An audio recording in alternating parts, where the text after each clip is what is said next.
सिंध में मशहूर सूफ़ी बुज़ुर्ग ऐं रागी फ़कीर इमाम दीन ड्रखण जी 25 वरसी ड्रखण सूफ़ी सतारी मंज़िल ते मल्हाई वई। मज़ार ते चादर चाढ़ी वई।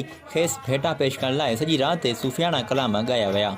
इन मौक़े ते फ़कीर इमाम दीन ड्रखण जे चाहींदड़नि जुस्तजू न्यूज़ सां ॻाल्हाईंदे चयो त फ़कीर इमाम दीन ड्रखण दरगाह झोक शरीफ़ जो ख़ासि ख़लीफ़ो हो, जंहिंजी मोहबत में हू सूफ़ी बणियो।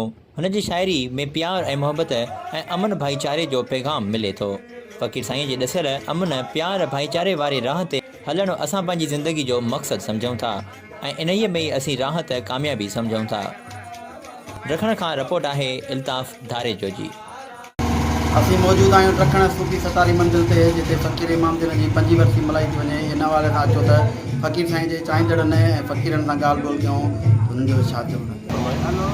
फ़कीर साईं जी ज़िंदगी, हुनजी शाइरी इंसानियत जे लाइ मशल राह आहे ऐं मूंखे जेसिताईं फ़कीर साईं जी शाइरी सम्झ में आई आहे या हुनजो सबक़ु सम्झ में आयो आहे, हुन में सिर्फ़ु ऐं सिर्फ़ु अल्लाह, अल्लाह जे रसूल ऐं अल्लाह जे वलीअ जो इश्क़ आहे। हुन सां मोहबत जो ई दरस आहे जेको हुन दर खां मिलंदो आहे। ऐं फ़कीर साईं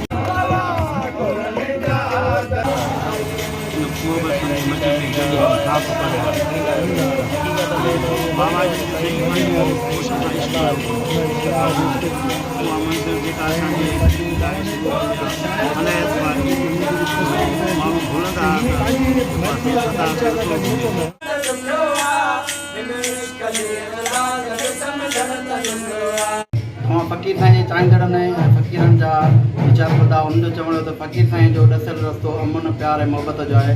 असीं हुन ते हली पंहिंजी ज़िंदगी जी कामयाबी सम्झूं था। ताबदार जो जुस्तजू न्यूज़ ड्रखण। वधीक तफ़सीली ख़बरुनि लाइ ॾिसंदा रहो जुस्तजू न्यूज़ ऐं असांजे फेसबुक पेज जुस्तजू न्यूज़ खे लाइक करणु न विसारींदा।